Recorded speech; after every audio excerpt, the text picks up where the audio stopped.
Hello. I am streaming now. Excuse any noise. I just realized I hadn't plugged in my earphones, so I'm going to take care of that real quick here. Also, thank you, Sasami-chan, for the wonderful text as usual. That's a great intro. And I hope the commentators are having a wonderful time debating pony painting box table. Yeah. I did the box before, now I'm doing the table. So, yeah, that's it. Ah. Okay. Oh, excuse me. I'll just get my hand all set here. There we go. Now clicking on Blender, and Blender's all good to go. Okay. Now, need to look at something here real quick.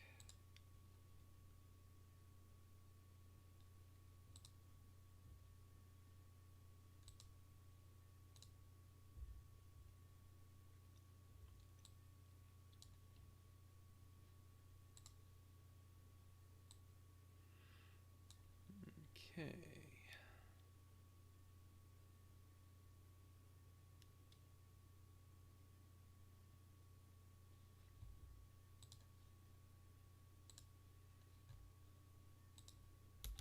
Ah, yes. Yeah, yeah.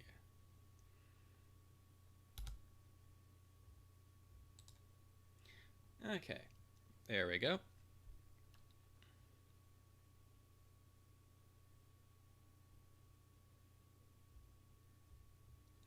There's actually a setting for that. Depending on the laptop model, where to find the setting, but there's actually a setting in the audio control panel for your specific sound card that actually you can turn that off so it doesn't ask every time, and you can say it default to earphones or default to microphone or default to headset. uh, that's it's actually there's actually an option for that on my desktop unit as well, because it's a multi-function sound card. The front, it's got inputs on the it's got inputs and outputs on the front and back, because it can also do surround sound 7.1 if you have the right speaker setup stuff. um, but I don't even use the onboard sound card. The microphone, the type of microphone I actually use, thanks to uh, something. God, I remember it. Fan of Gourmet, a fan of the Gourmet. Can't remember how to say his full name, but you see him a lot on our videos commenting, along with you, Sasami-chan. He actually gave us a microphone, and the microphone really rocks. It actually has a built-in sound card, basically. So I'm actually using that microphone and its sound capabilities for the audio on my desktop instead of the onboard sound, because the onboard sound, I don't think they were actually thinking of audio quality when they built this particular desktop model, because it's designed for office work. But it's noisy. You plug in earphones and you hear the constant electrical buzz of the processor, the graphics card, even the sound card itself generates noise. So you get this constant low hum when you plug in regular earphones, and you can't get rid of it because the hum's actually coming from an outside mechanical source. It's kind of like if you have I think it's an AT&T phone running on GSM or something like that, you will actually hear clicking and stuff like that on your audio equipment with one of those in the room, because of the electrical interference it generates from using that type of signal. So, yeah, all of that on a wonderful tangent. But yeah, there should be a setting in your sound card somewhere. There should be an icon that tells you, like, your sound card is this, and you hover over it, and then you can right click on that and go to settings, and then, excuse me, explore the control panel until you find the setting that says always do this.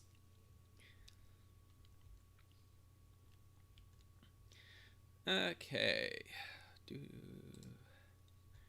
Now let's go back into this, because I think I pretty much have this figured out.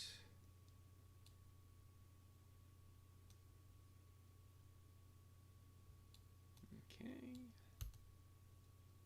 Move this here. Like that. Okay. Now, I'm actually going to go out of texture paint mode because I'm not really painting on the textures right now. Well, at least with Blender. Let's see here.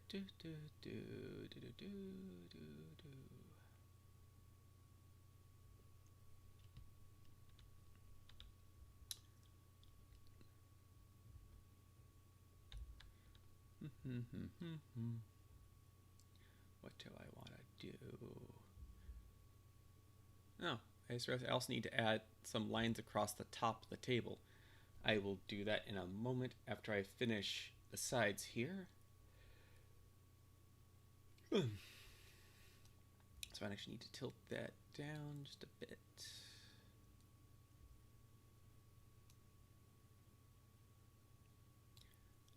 Like so. Okay, there we go. Now I need to go back to Affinity Designer. And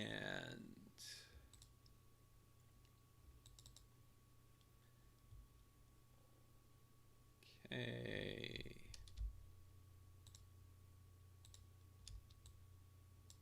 And grab this and move it.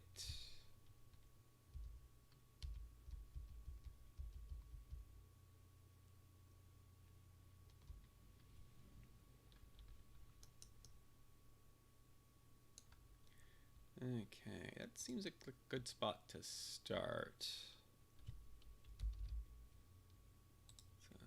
So save and export.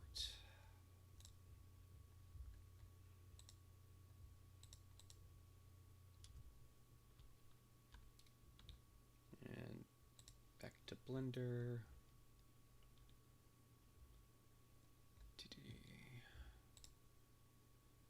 Reload. Okay, yeah, these lines are right. And we also have this line here, which looks pretty good, but it looks like I need to thicken it a little bit. So let's go back to Designer.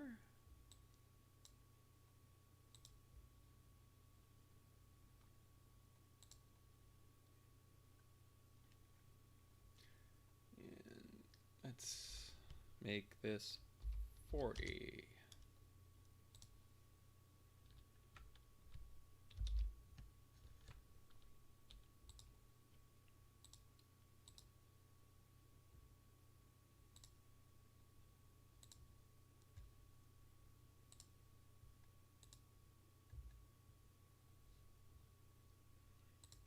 Let's go back to Blender. Reload. Okay, yep, that's better. You can see it now.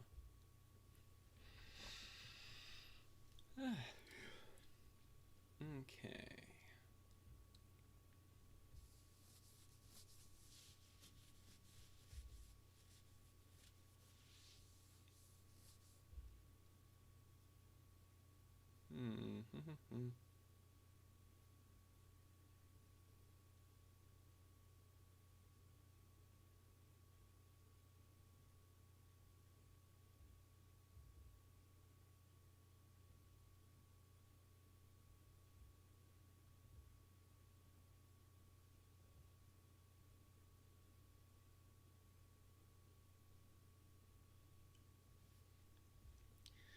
Okay.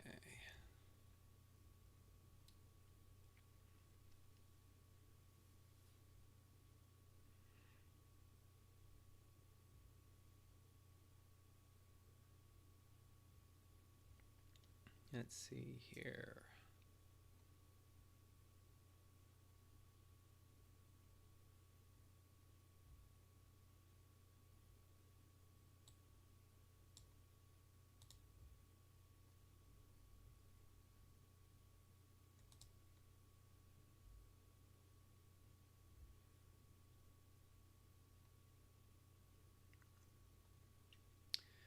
Okay.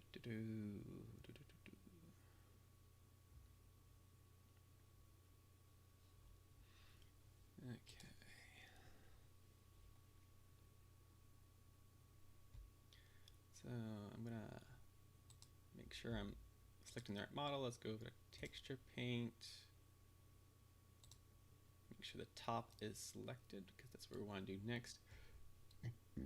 Excuse me.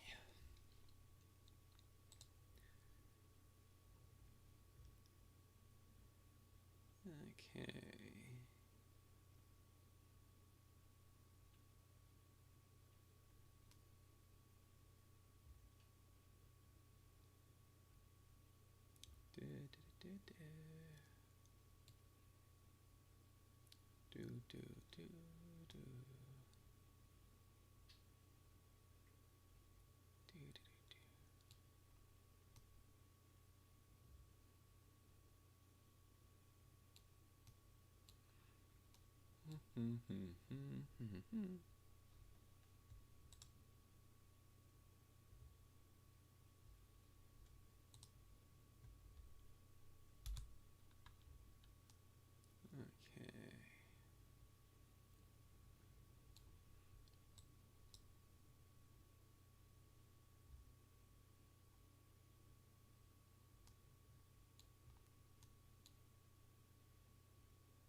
Let's see here.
Okay, this is me getting ultra focused on trying to figure out a problem.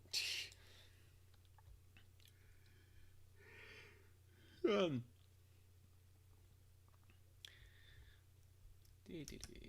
so, okay,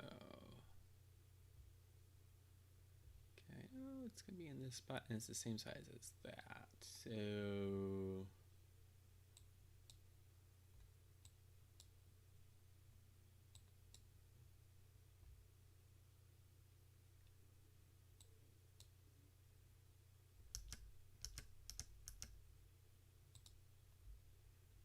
okay.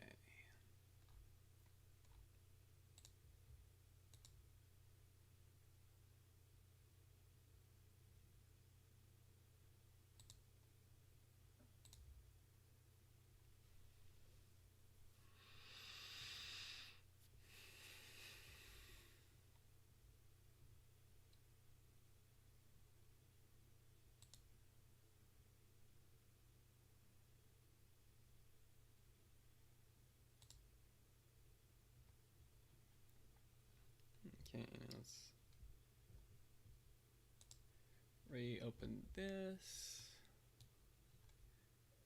And let's see.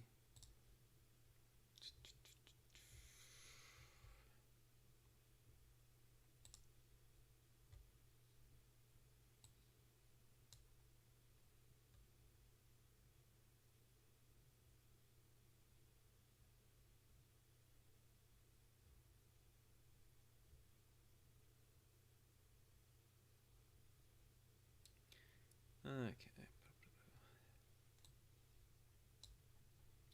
Yeah, just as I thought. Brings it in as its own file. Cool. Okay.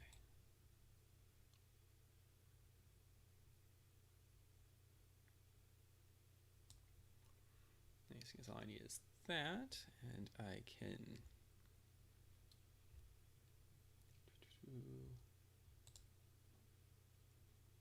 new layer there.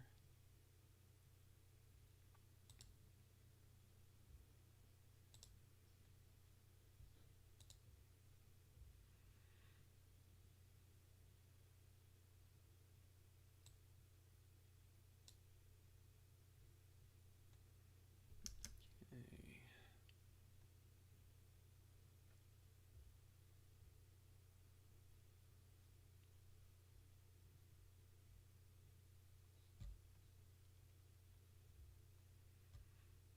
Do do do do.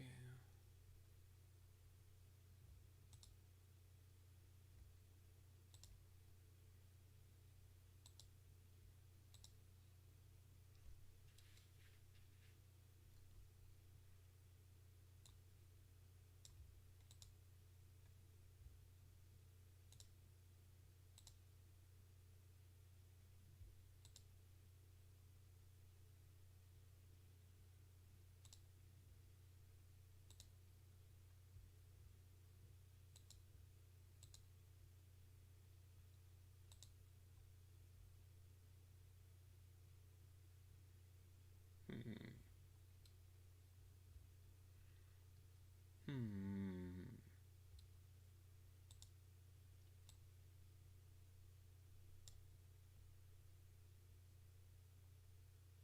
Ah.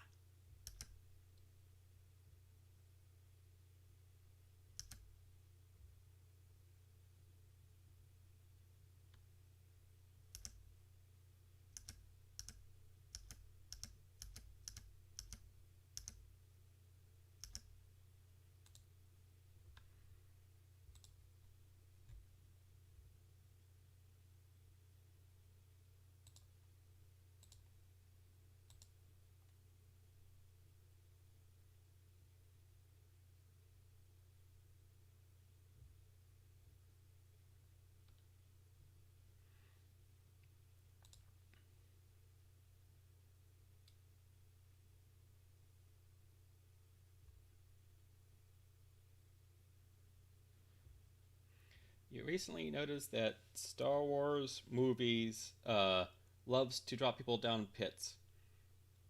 Let me make sure I read that again right. Let's see. I was Recently noticing a lot of Star Wars movies love to drop people down pits. Yep, I read that right. Yeah, that can happen a lot. I think it's just an easy way to get people off screen. And you're certainly taking your time to fill a small spot.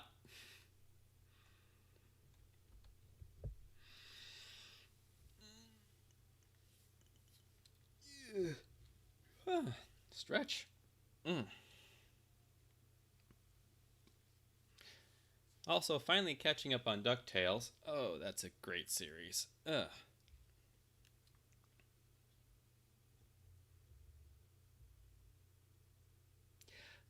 Yeah, that's like a problem nowadays with a lot of stories. It's so easy to bring characters back to life that it's kind of a thing. They will just bring people back to life. So, yeah.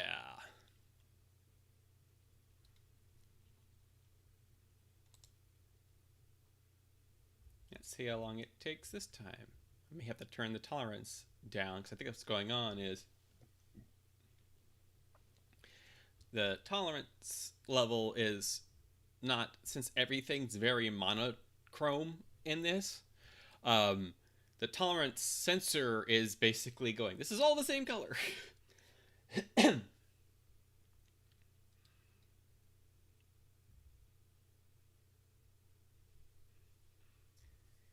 Yeah, yeah, that I get that feeling too when like the program's just kind of sitting there. Why is it taking so long to do this thing?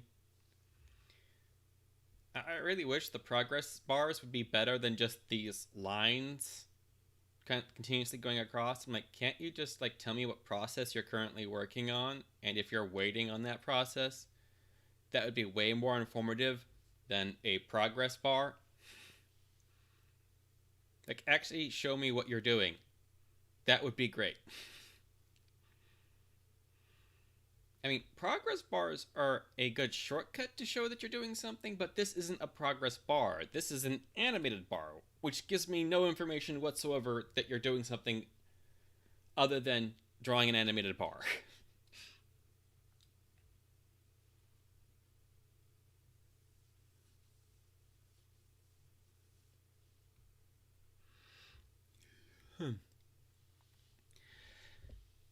Yeah, like I was saying, it's too easy to bring characters back to life nowadays. You have to really be careful with that trope of bringing someone back to life. You have to make sure it matters. It's not just, oh, yeah, we brought this character back to life. Aren't you happy?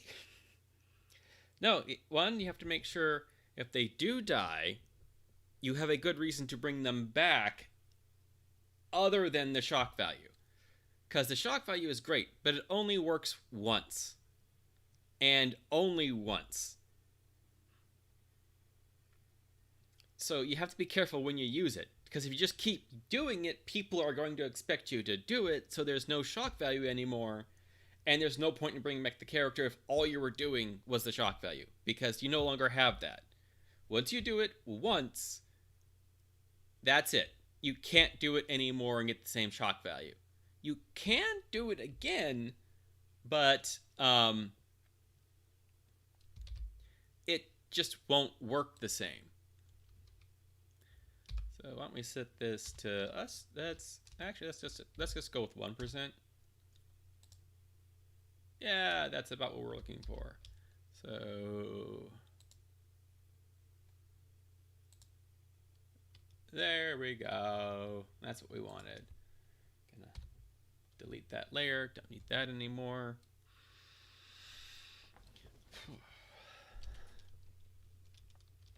So now I can go back to vector mode.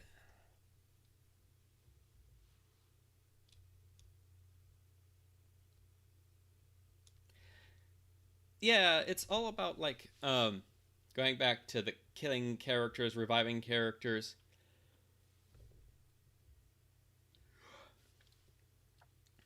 It's just like people not wanting to People, I should say, people not having time to actually sit down and write characters, um, dying properly or coming back to life properly or not dying at all, um, because it's just become too easy to do that. So it's a great shortcut to get shock out of the audience, and shock out of audience equals money. So of course we're going to try to shock the audience as much as possible to get as much money as possible, because that's one of the reasons. I can only remember his last name right now, but it's Shyamalan. I'm pretty sure I'm pronouncing that wrong.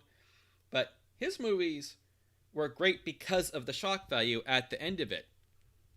Some of his movies are still good after you've watched it once, but a lot of them, after you watch it once, you're like, well, I now see everything there. I can watch it again and notice all the little things you did leading up to the actual reveal at the end. But yeah, after the second watching, you kind of just, excuse me, lose interest in it because the story itself isn't compelling anymore without the reveal, without that twist. That's another thing with twists. Like killing off a character and bringing them back are both twists in a story. You got to be careful with how many times you use twists and how you use those twists.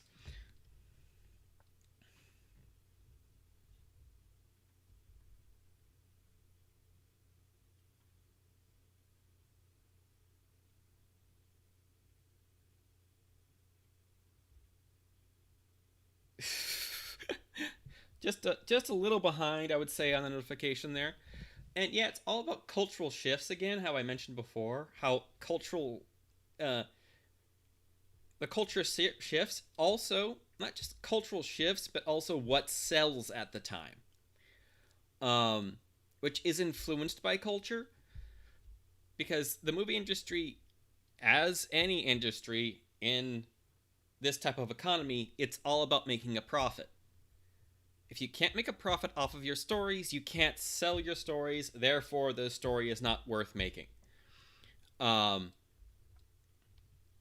so, what sells to your audience is what you want to make. If you're in the movie industry, if you're just a independent writer, independent storyteller, independent game maker, you still need to worry about selling your product, but it's more about the art of creating the product and how to express yourself and your team's views through that product. Um, but if you're in the big industry like EA, Activision, the big companies, it's not about making products that say something. It's about making products that look like they say something to sell to the most people. The developers who do work on those projects are still independent people, and they can influence the product so they can still get some of their views across. But if your view isn't currently in the sellable range, it has a lower likelihood of showing up in the product. So yeah, there's a lot of stuff. Just like look at how big movie companies make stories. It's all about selling as much as possible. Like even the really good Marvel movies that came out recently are about selling a product. And what's really nice about them, the reason they're actually good superhero movies, is because by the people who are now making them have a higher respect for the product, so a lot of that still comes through. And because that respect sells, we get more of it. So that's why we're getting a lot more movies that actually are good when they're based on other properties, because these people grew up with those properties, are now having a chance to slightly influence the making of these products through big companies. Like, the reason we finally got good video game movies is because the people who made those movies had a lot more experience with the product as they grew up, so they had a better chance of influencing the direction of the product. So it came out more along the lines of what people who actually grew up with the product like. So it was able to sell to them better. I mean, that's how they fixed the Sonic movie. They actually hired someone who worked on a product that was selling well to the audience they wanted to target. So they brought him on board and his team to fix it. He knew what people wanted out of a Sonic character. So he came in and fixed those.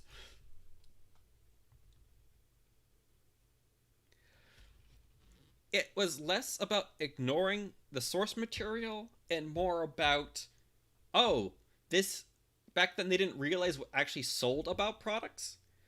So they would grab the name of the product thinking it was the name recognition that sold the product, not the actual contents of the product. So that's why they didn't pay much attention to the source material, because they thought it was the name and look only that sold the product, not the contents of the product that people connected with to make it sell. This is also why there's more storytelling in media nowadays. Actual storytelling is because people who grew up with it are in the industry now, so they can actually use their knowledge to actually sell what actually people connected with as a product. Because that's what they connected with, so they can influence it more into it, and the businesses realize this is what sells, so they're hiring more people who can do that. There's still a lot of businesses out there who completely ignore that. So, yeah, there's also the problem of how to adapt something. We also have a lot more people who are more talented at adapting products, adapting different products into other products. Like adapting an older cartoon to a modern audience is pretty hard to do unless you're familiar with the old product and you know how to tell a good story. Those are the keys. You have to be familiar with the old product and being a good storyteller yourself to be able to take the elements you liked from the original and adapt them into your story. Because when you're adapting something for a modern audience, you're not really adapting the source material. What you're doing is you're taking the elements you liked from the source material and adapting that into your story. So you have to be a good storyteller to be able to do that properly. A lot more people who are good storytellers are ending up in the industry who happen to also be familiar with the old products.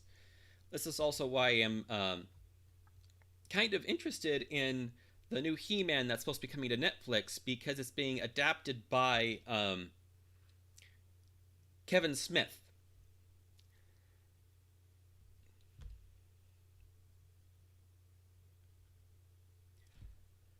The Super Mario one is an interesting one. That is really interesting. If you actually look into what happened there, it was actually going to be a good movie.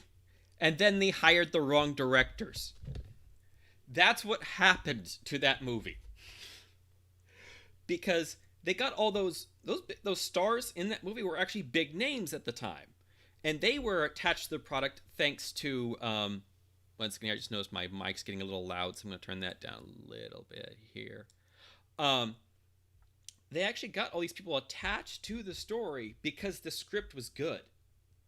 The original script for Mario Brothers was good. I think there's actually copies of it online you can find now. But what happened is they didn't hire the right directors, and they gave the directors too much creative control. And the directors they hired before that had only done a couple of commercials using Max Headroom.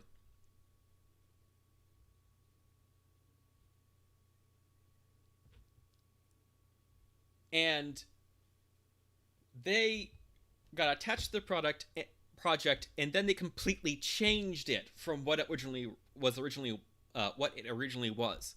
Because it was actually a much better story that fit in better with the Mushroom Kingdom. But then they hired these directors who had no idea what they were doing with a big movie project and weren't the right fit for the theme.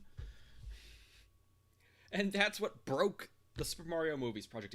If you could go back in time and just change the directors for the project, it would have been a much better movie, or at least one that was more tolerable to most people than what we got. I myself actually kind of enjoy the really bad take that movie was, but I understand how bad it was for everyone involved because all these people, before the directors were hired, were excited about the product. We're excited about the project. And then these directors just took it and destroyed it. Uh,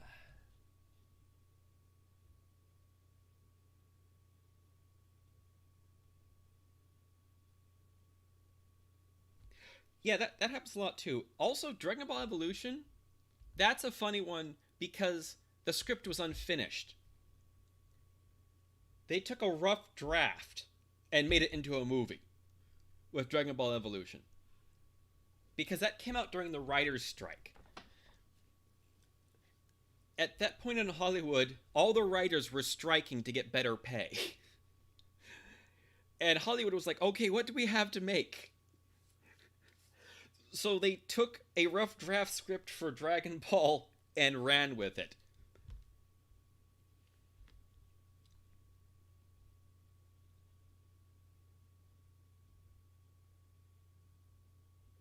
I haven't seen that one yet, the Addams Family one. I gotta stop talking for a moment and get back to working on the model. uh, okay, let's see here. Gonna go back to Blender real quick. Draw a line. Excuse me.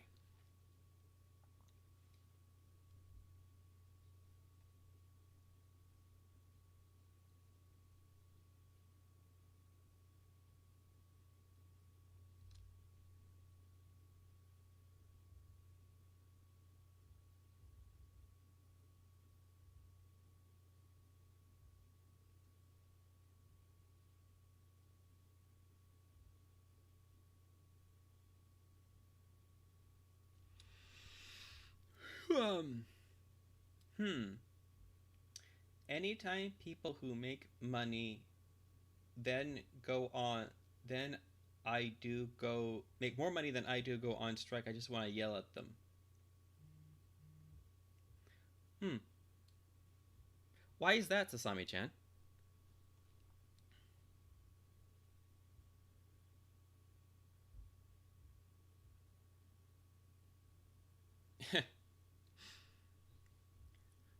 Okay, so that tells me. Yep. Okay.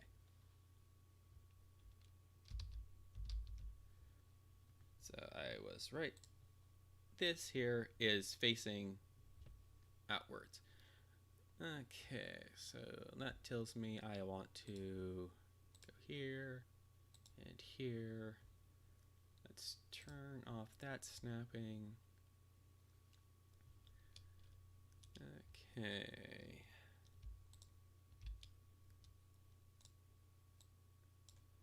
Put that back up there.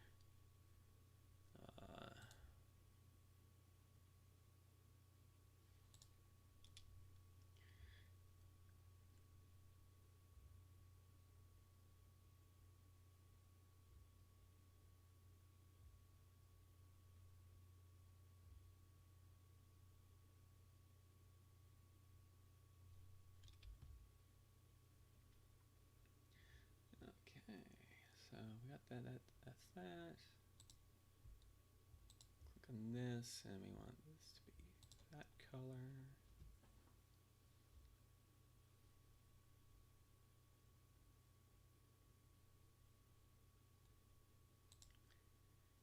Hmm. What if they wanted other stuff as well? Not just more money, but more time to actually work on their products.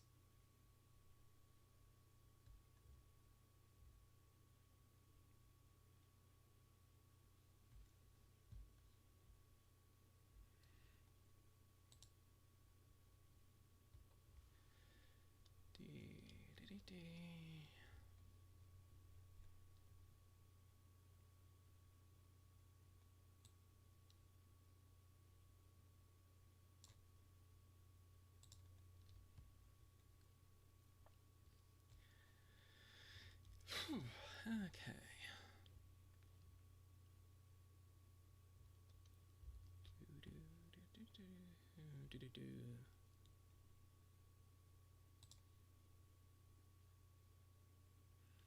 So my brain is suddenly breaking. Need reference. Okay.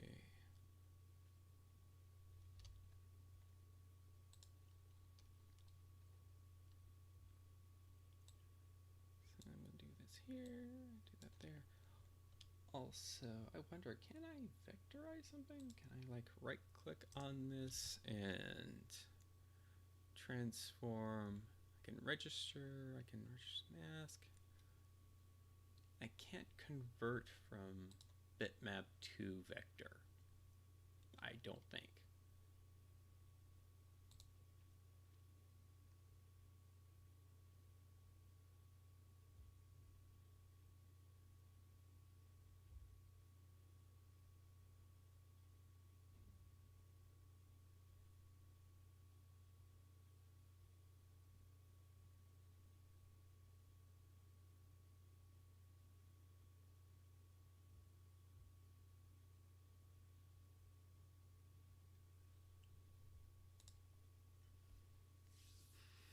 Hmm.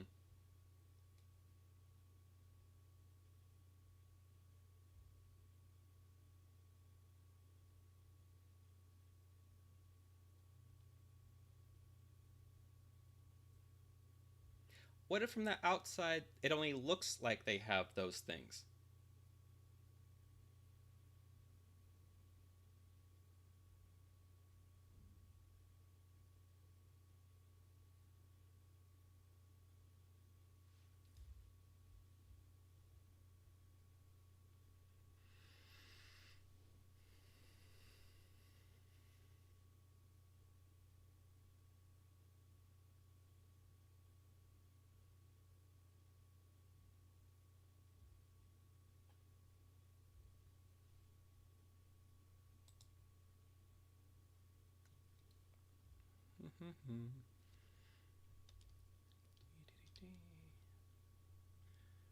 So turn that off. And let's go up here and hide this.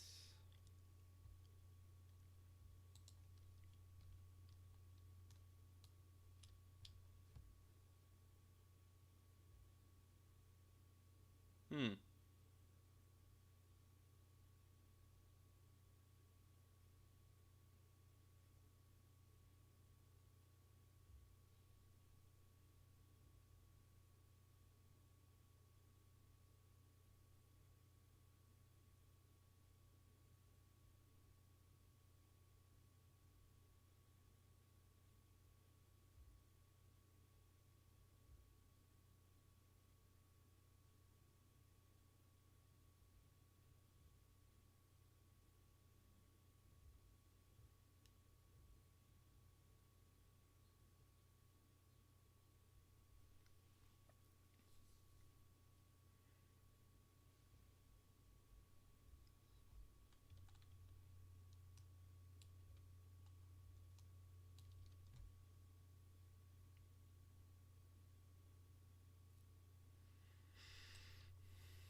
Hmm.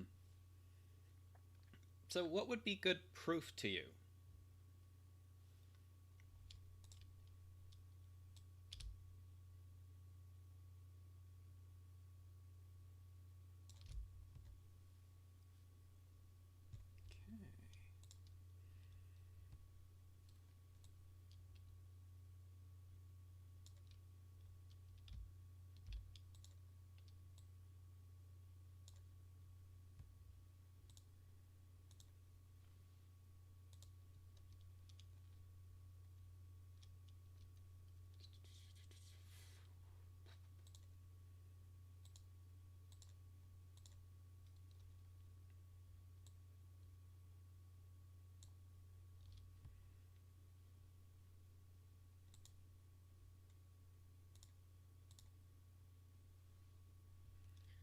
Okay.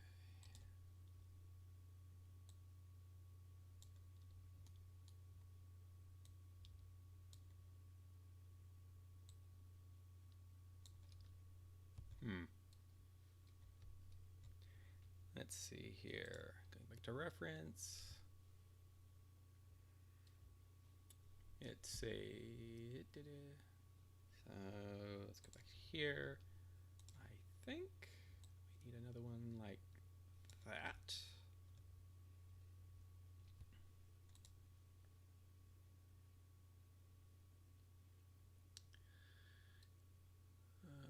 Okay, I think this might actually need to be higher and wider.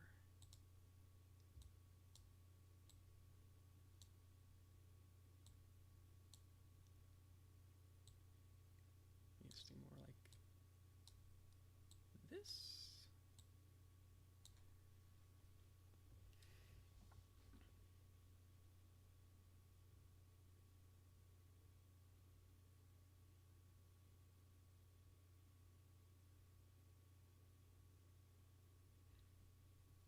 Gotcha. That's pretty good answer there. Thank you. Let's see here.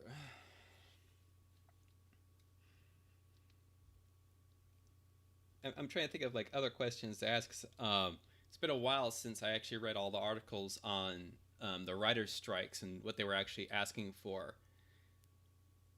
Um,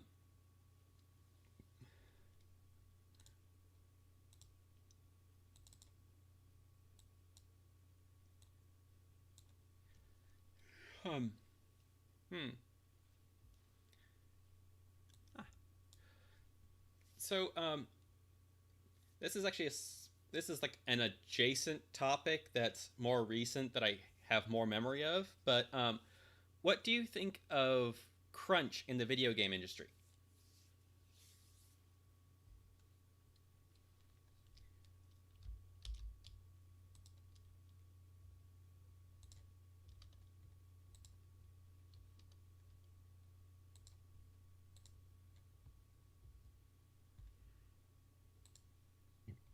Excuse me.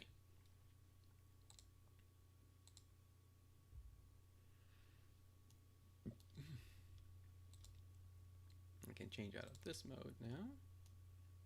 Put this back to about where it is. That's pretty close to the shape we want, so I'm on the right line. Okay. But I just need to move this way.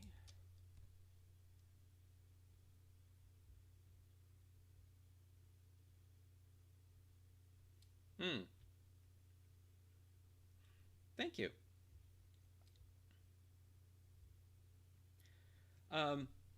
What do you think crunch is? As in the video game crunch time.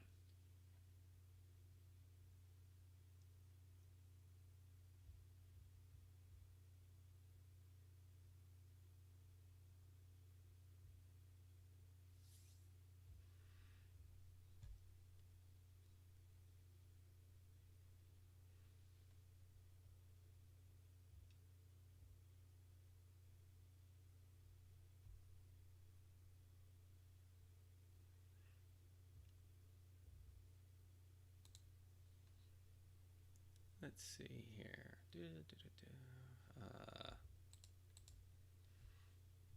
Save, export. That's the button I want. And Blender.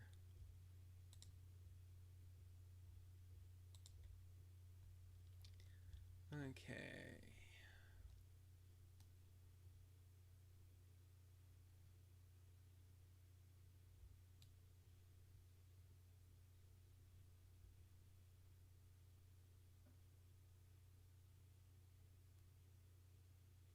Hmm.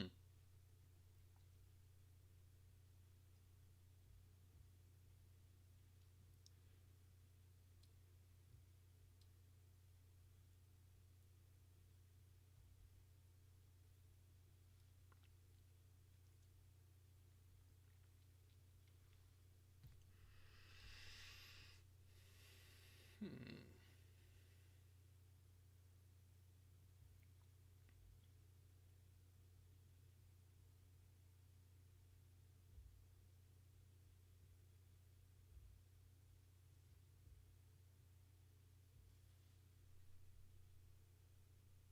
Ah, hello, Color and Flow.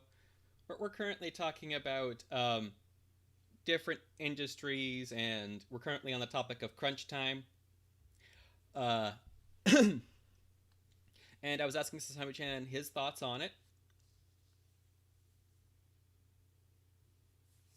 And right now he's telling me what he knows of crunch time. So, yeah. And right now I'm working on the texture here. I'm currently trying to. Okay. Actually, I can go here and let's turn off this. And hit save and export and save. Save.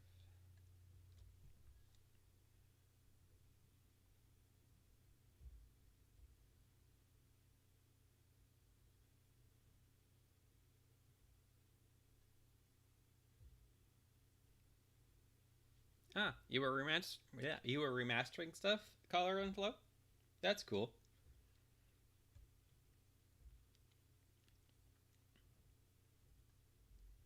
Hmm.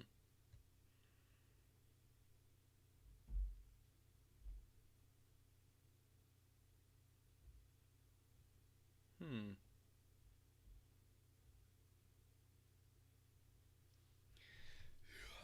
Okay, let's see. I just did that. I need to go back into Blender and reload. Okay. So let's see here. Yeah, I need to move this over more.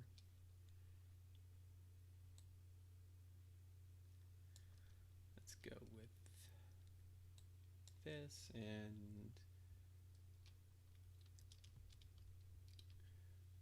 layers. Whoop. This.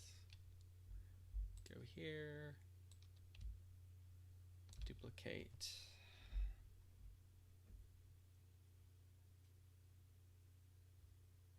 I can see that. Yeah, I noticed you were still working on that.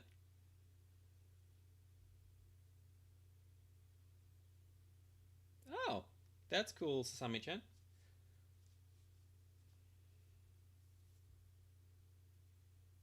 Ah.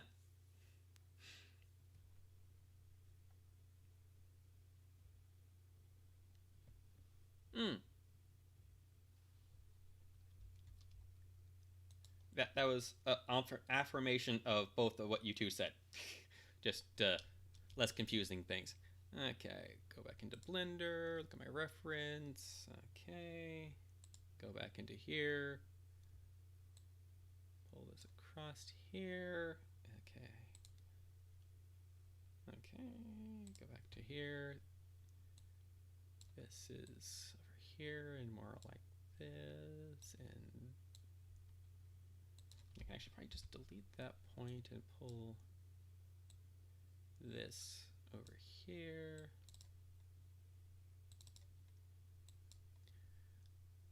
Grab this like so, like so. Just curve across. Pull this here. Pull that down. Pull this. Let's go further here. Grab this one and pull it closer to here. And more like this. And hit save. Okay. Export. Save. Save.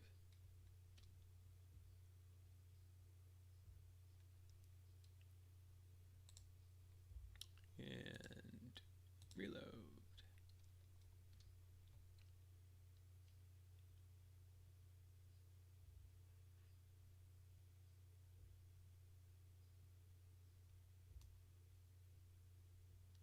Okay.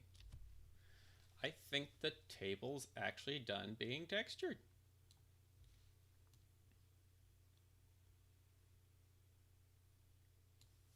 There we go. I think that's done. Hit save. Okay, now let's look at the chat room here. See how everything's going.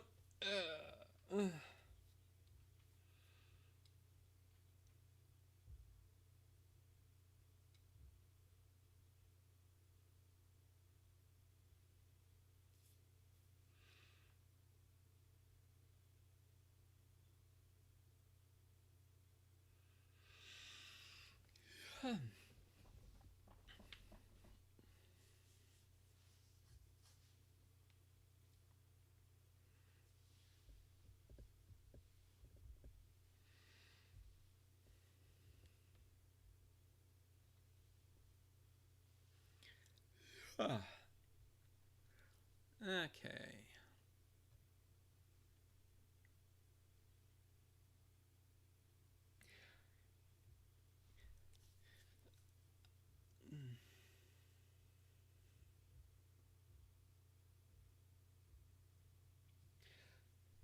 Am I doing all four walls of the treehouse or just the sides visible from what you want us to look at? I'm actually building the entire interior.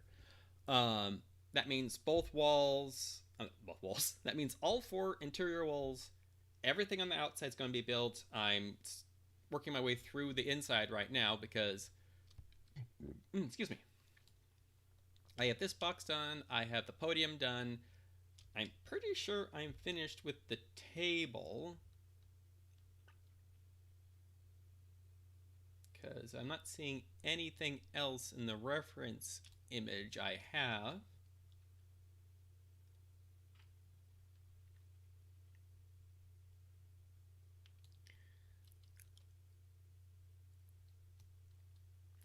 So that looks good. Okay, let's see. Let's go back to here.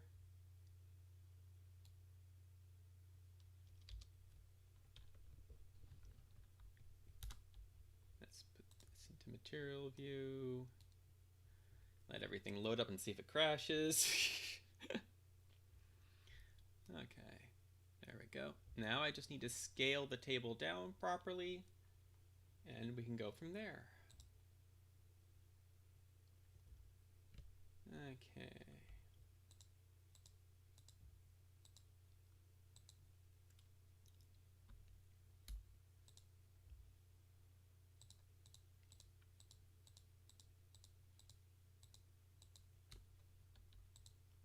Can I just duplicate that? Yeah, I can. So what I'll do is I just duplicated that. Hide this one. Go here. Can I? Nope, that's just the name. And let's look at the chat as it goes along. DD.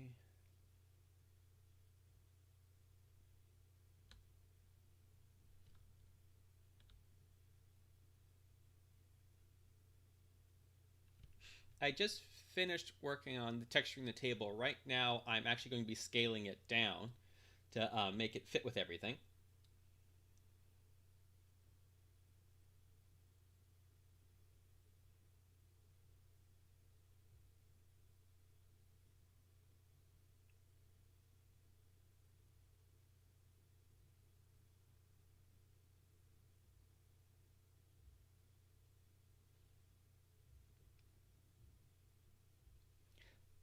Bye. Brohoof back.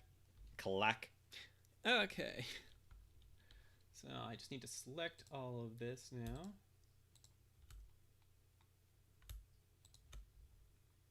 And scale it down. Actually, let's go to front view.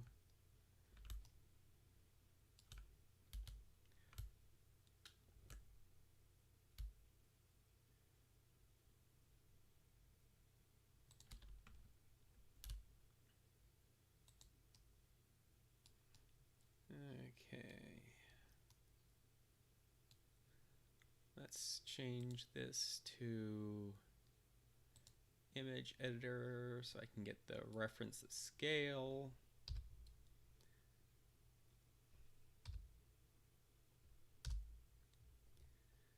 Okay.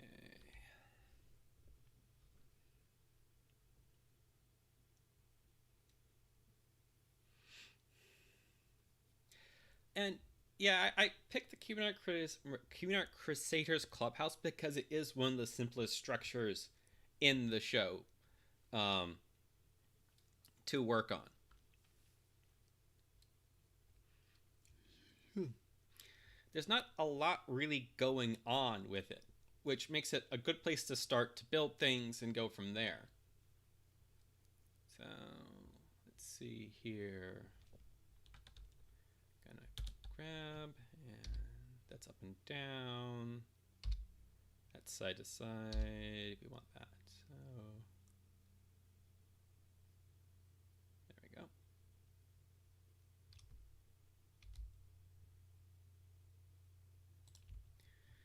Okay, now let's see here.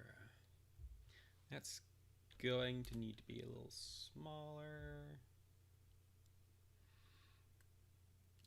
Excuse me.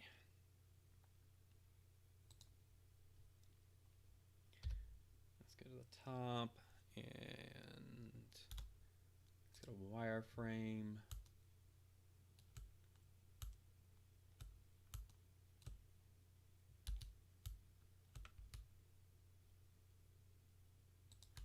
There.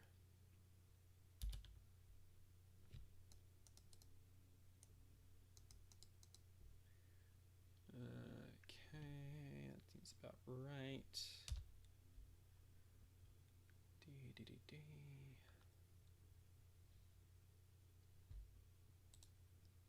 Let's put this back to 3D here. And let's move this to 3D.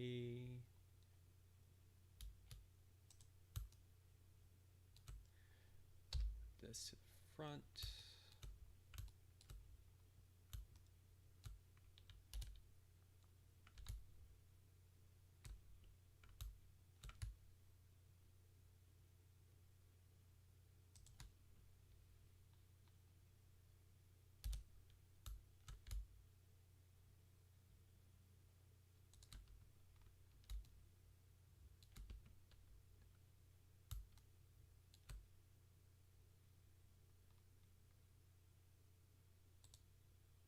Okay.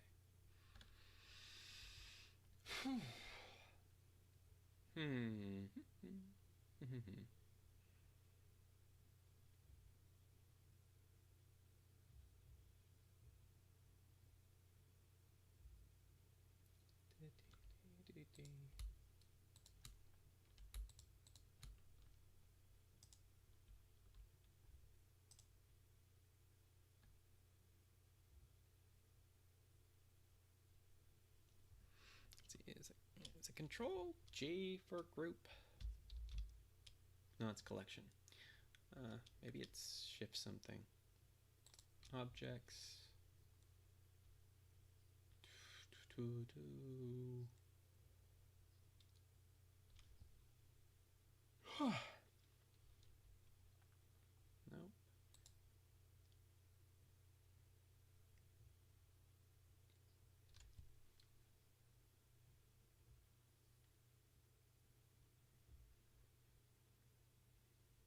Could it be just G? Is it just G? No, it's grab. So shift G. Okay.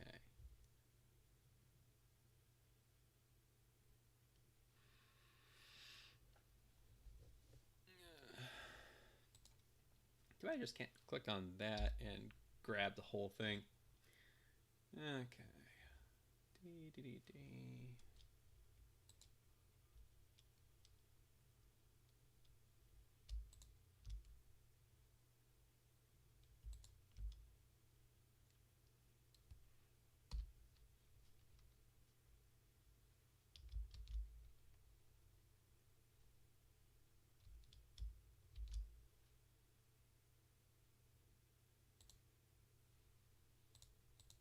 Now, whoop. Crash. Yay! Also, it looks like I should be wrapping up soon, so I will be doing that after I get Blender back up and running and see where I was and stuff.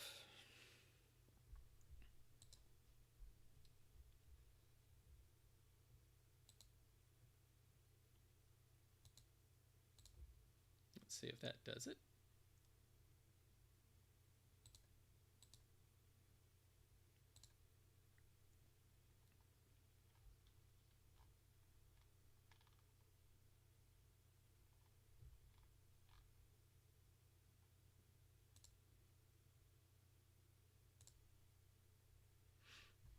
Yep, there we go. Bring this back up here.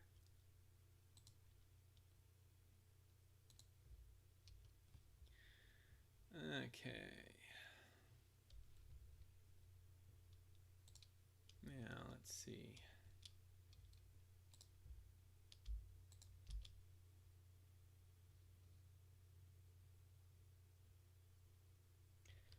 So what part of the table is this a close-up of? Well, right now you actually see the entire table. Everything in the bright orange is the table. And I'm currently working on getting it to be where I want it to be.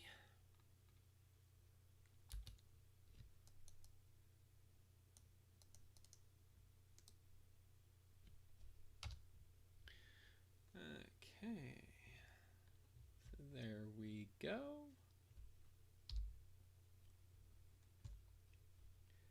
Let's change this to this, and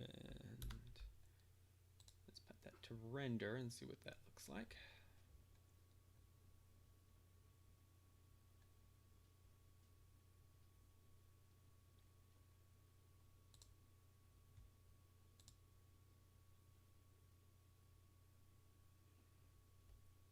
Yeah. Excuse me. So it looks like I need to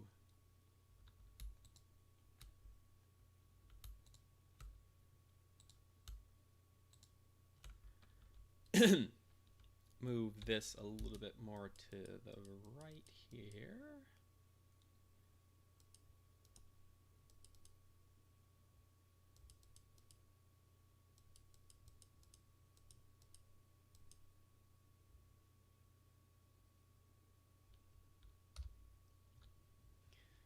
And maybe actually rotate it a little bit here. Dee, dee, dee. Yeah, I don't really need that anymore, so I'll just do that.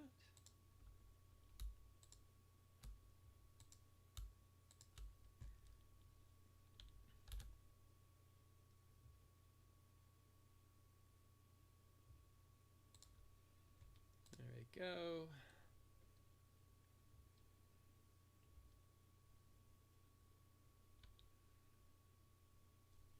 Okay.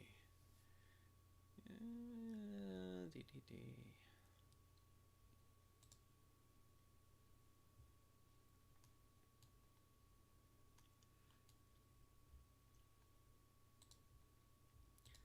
Save that. Okay.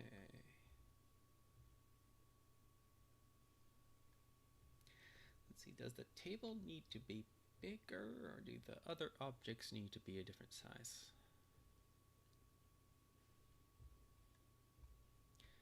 I think this could actually be moved forward a little bit here.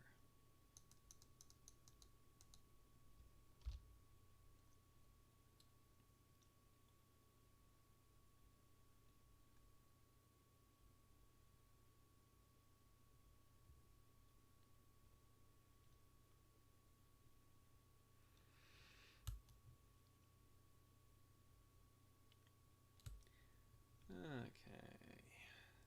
Dee.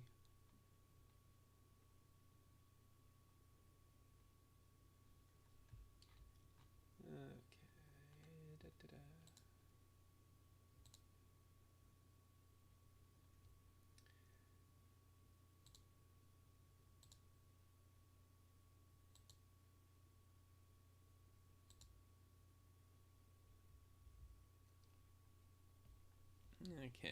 Da. Okay. That's interesting. The ladder actually is in shot in my reference shot. You can see the corner of it right here. But when I turn on the ladder in its appropriate spot in the model so far, you can actually see most of the ladder and it's covering the box.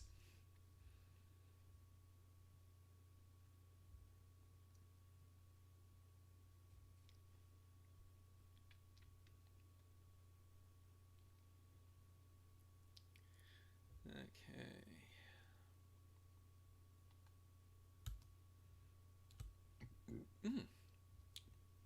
Excuse me.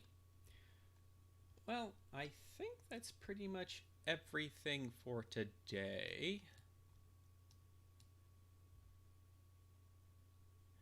Yeah, and what's really interesting, if you look at the ladder edge there, you can actually see a dot, which I'm assuming is supposed to be a nail, which there isn't any nails in the side of it. It would make sense for there to be nails to hold the boards in, but yeah.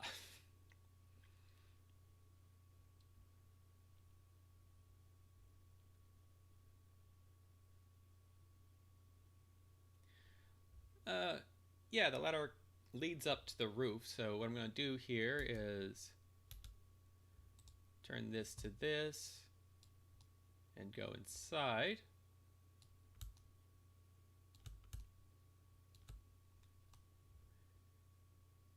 And the ladder goes up to the attic.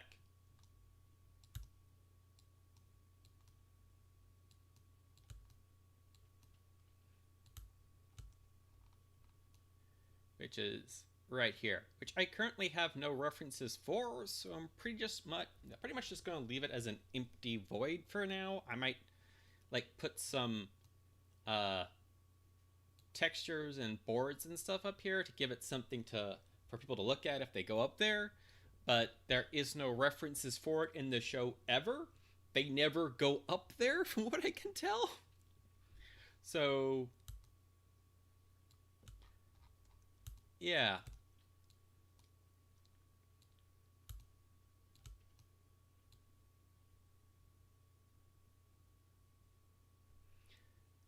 Yeah, I don't know what they have in the attic because they never showed us.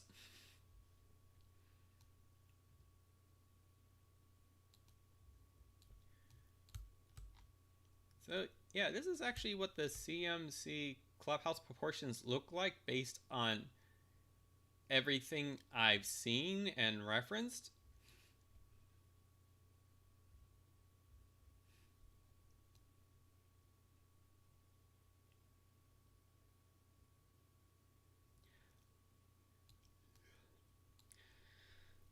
So I'm just going to turn off the ladder for now to get more of a clear view. Though you could say that maybe the ladder isn't actually pointing up to the attic at that moment. It might be like leaning against a wall or something. And that's why you just see part of it in the shot instead of the whole wham that you see in my renders. But right now I'm still trying to decide how big the table is in reference to the other objects.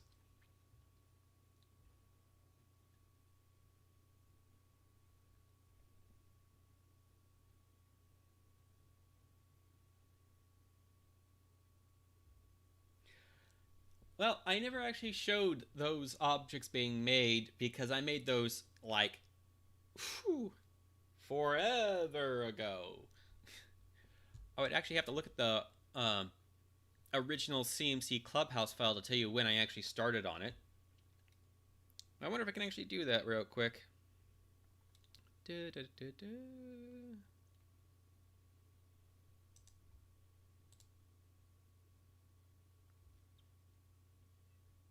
Da, da, da, da, da.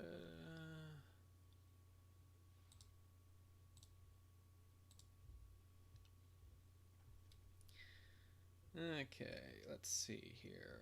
Bo, bo, bo, bo, bo, bo. So we need to go here and here, here, here,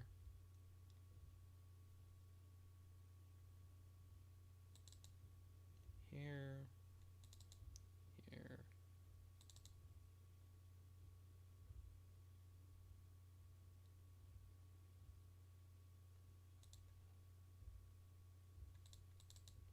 Here.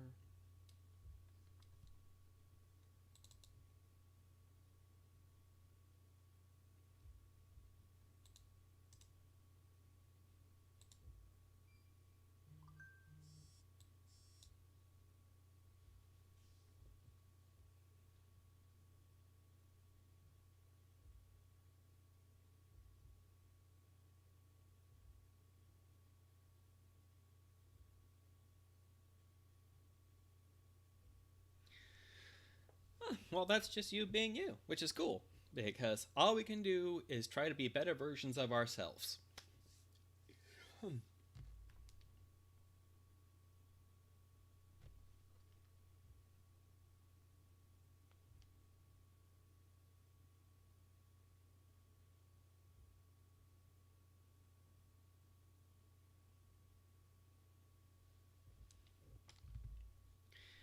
Okay, and just to let you know, when I originally started working on this file, the cleaner, I should say this project, it was way back in 2015.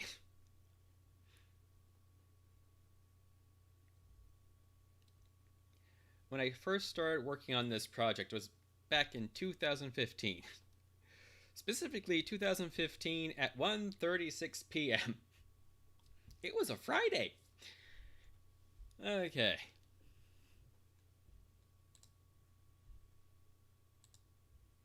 So yeah, that was a while ago. And let's see, when did I start working on this particular version? Excuse me.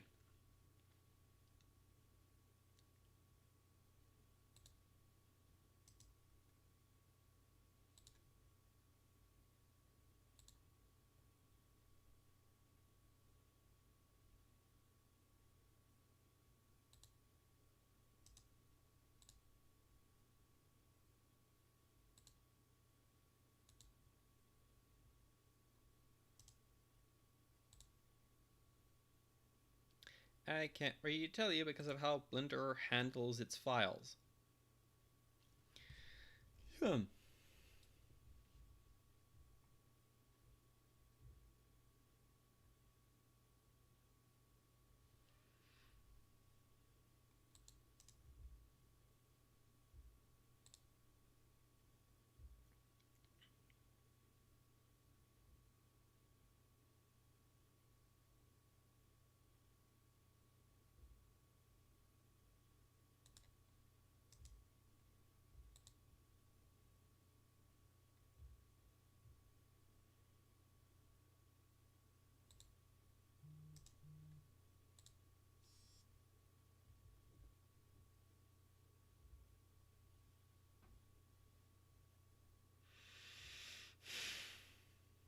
Okay.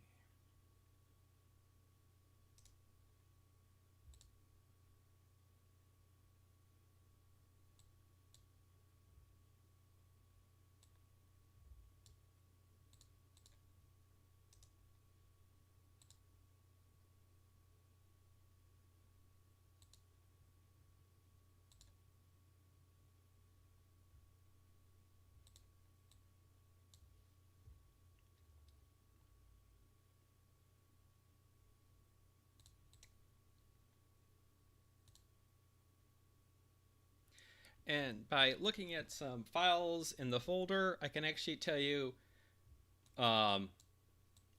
when I first showed the difference between when I started on it and when I got it to a point where I was happy with it and I showed it to the public. It took me 3 months to go from a new file to... Give me a second here. Just waiting for something to load. It took me 3 months to go from a blank file to that.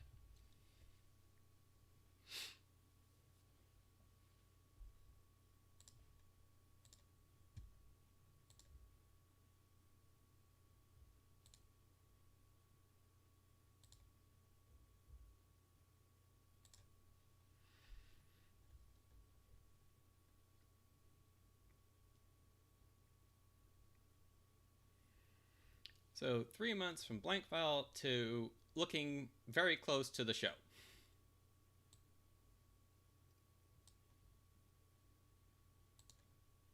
Let's see if I still have that particular reference image in here.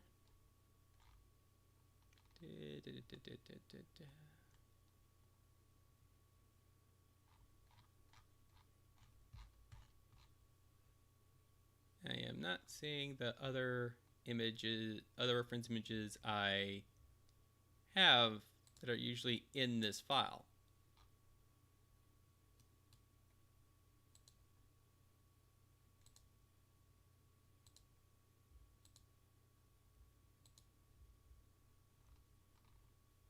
Huh.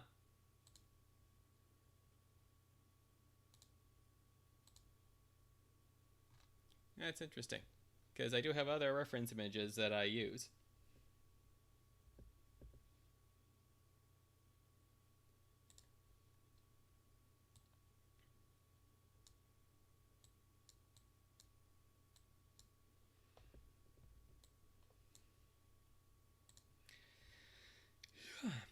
So that's how things are right now. Hit the wrong button. So that's how things are right now. I'm going to leave it here for today. Thank you all for joining me, and thank you all for coming to the stream afterwards. And please come back and join me next time for working more on this. It will just get better and better over time. I'm going to be probably working on the back wall texture next. Maybe a little bit playing with scaling on the table to get it to match with the reference image a little bit more, because I think it's a little bit off in size. It's hard to feel. It feels like it's really close, but it could use a little bit more. Excuse me.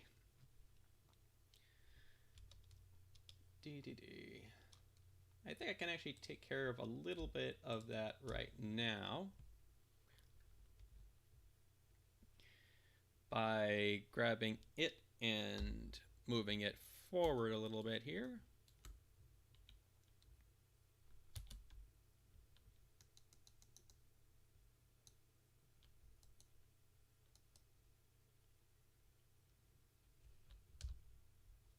Because you can actually see a little bit of the corner between the legs here.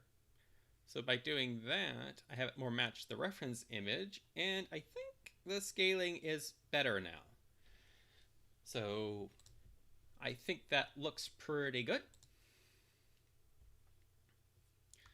So I'm going to leave that like that.